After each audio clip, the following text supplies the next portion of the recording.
नमो भगवते वासुदेवाय। आज सुनेंगे बृहस्पतिवार की विधि और व्रत कथाएं। तो शुरू करते हैं। इस दिन बृहस्पतिवार महादेव की पूजा होती है।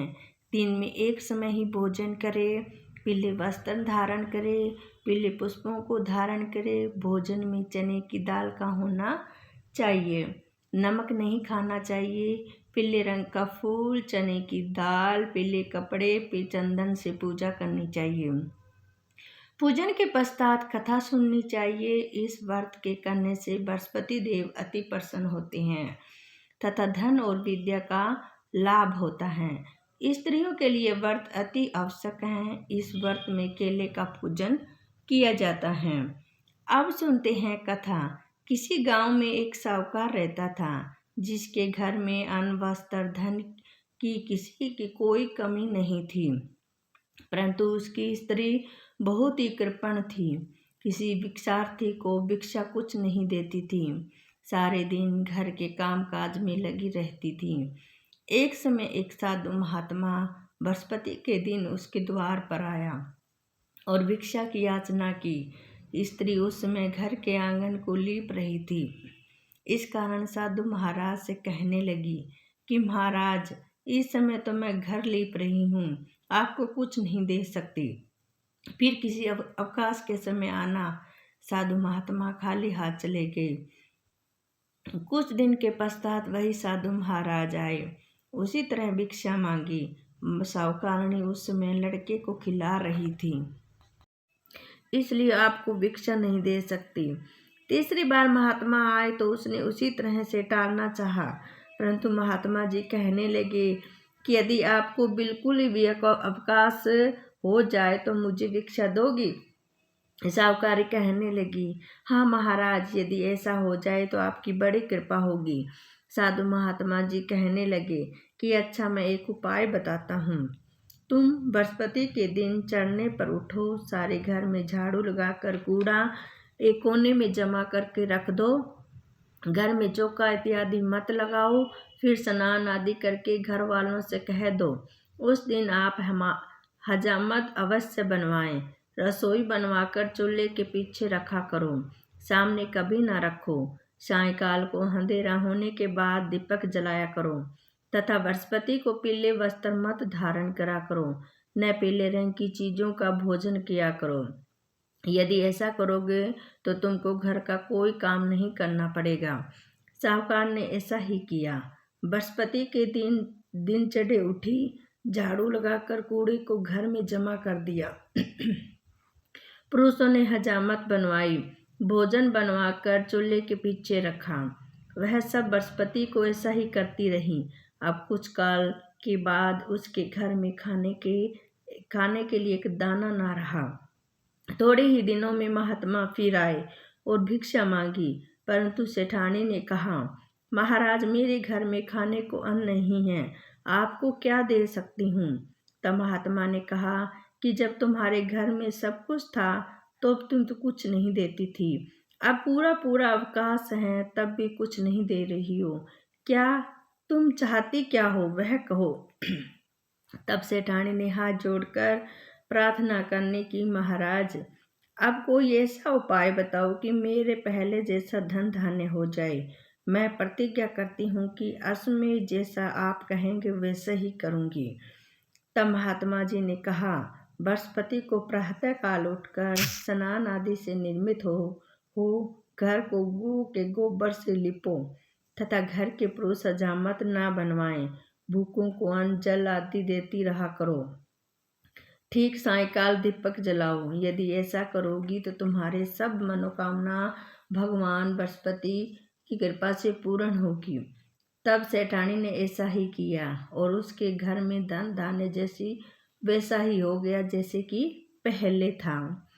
इस प्रकार भगवान बृहस्पति की कृपा से अनेक प्रकार के सुख भोग कर दीर्घ काल तक जीवित रही। इसमें एक दूसरी कथा भी आती है कि एक दिन इंद्र बड़े अहंकार से अपने सिंहासन पर बैठे थे और बहुत से देवताओं, ऋषि, गंधर्व, किन्नर आदि सभा में उपस्थित थे। जिस समय बृहस्पति वहां आए तो सब के सब उसके उनके सम्मान के लिए खड़े हो गए, परंतु इंद्र गर्व के मारे खड़ा न हुआ। यद्यपि वह सदैव उनका आदर किया करता था। बृहस्पति अपना अनादर समझते हुए वहां से उठकर चले गए। तब इंद्र को बड़ा शोक हुआ कि देखो, मैंने गुरुजी का अनादर कर दिया है। मुझे से बड़ी भारी भूल हो गई है। गुरुजी के आशीर्वाद से ही मुझको सब वैभव मिला है।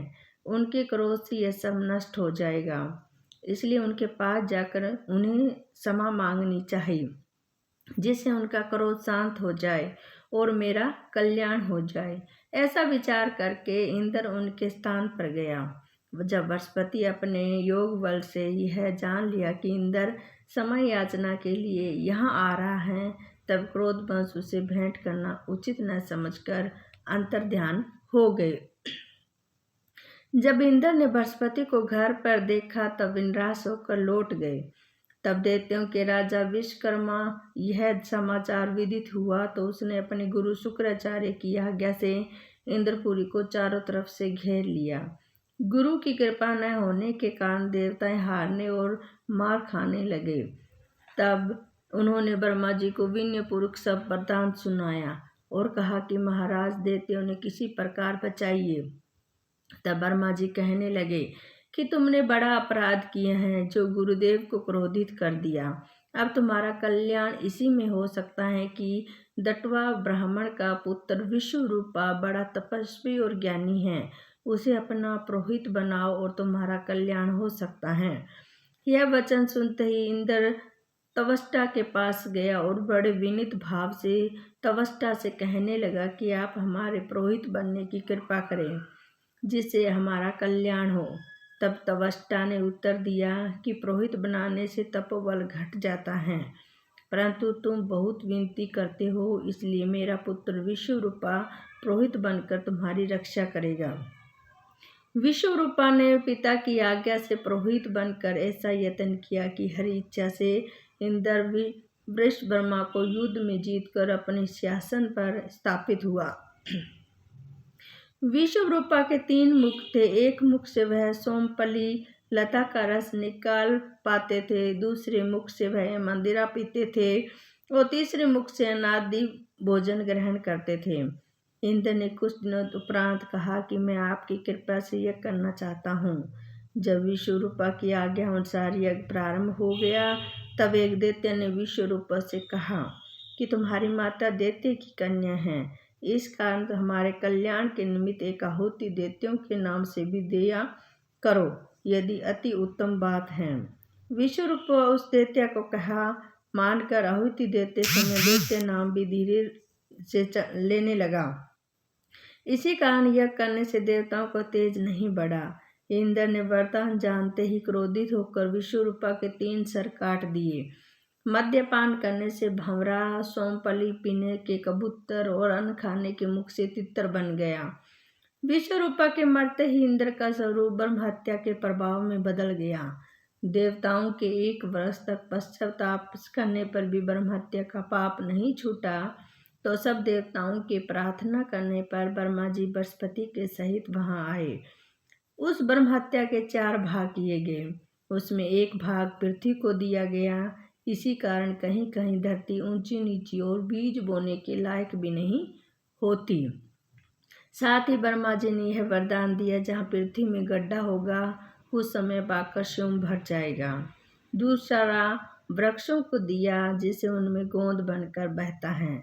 इसी कारण गूगल के अतिरिक्त सब गोंद अशुद्ध समझे जाते हैं। वृक्षों को यह वरदान दिया कि ऊपर से सूख जाने पर जड़ फिर फूट जाती हैं। तीसरा भाग स्त्रियों को दिया।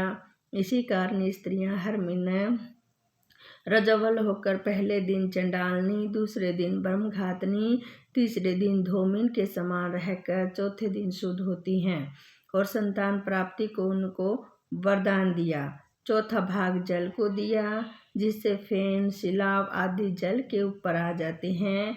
जल को वह वरदान मिला कि जिस चीज में डाला जाएगा वह बोझ से बढ़ जाएगी।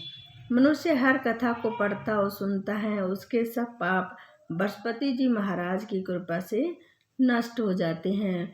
सब बोलो जय बृहस्पति देवा, जय बृहस्पति देवा। आप सुनते हैं बृहस्पति जी की आरती। ओम जय बृहस्पति देवा, जय बृहस्पति देवा। चीनी चीनी भोग लगाऊं फल मेवा। ओम जय बृहस्पति देवा, तुम पूर्ण परमात्मा, तुम अंतर्यामी। जगत पिता जगदीश्वर, तुम सबके स्वामी। ओम जय बृहस्पति देवा, चन्नामर्त निज निर्मल, सब पातक हरता। सकल मनोरथ दायक, कृपा करो भ्राता। ओम जय बृहस्पति देवा, तन मन धन अर्पण, जो शरण पड़े तेरी। प्रभु प्रकट होकर अहंकार द्वार खड़े। ओम जय बृहस्पति देवा, दीन दयाल दियान दी, भक्तन हितकारी। पाप दोष सब हरता, भव बंधन हारी। ओम जय बृहस्पति देवा, सकल मनोरथ दायक, सब संचय तारो। विष विकार मिटाओ, संतन सुखकारी। ओम जय बृहस्पति देवा, जो कोई आरती तेरी प्रेम सहित गावे। ज्येष्ठानंद बंद सो निश्चल पावे। ओम जय बृहस्पति देवा, स्वामी जय बृहस्पति देवा। चीनी चीनी भोग लगाऊं फल मेवा। ओम जय बृहस्पति देवा। ओम जय बृहस्पति देव की जय हो, बृहस्पति देव की जय हो। ओम नमो भगवते वासुदेवाय।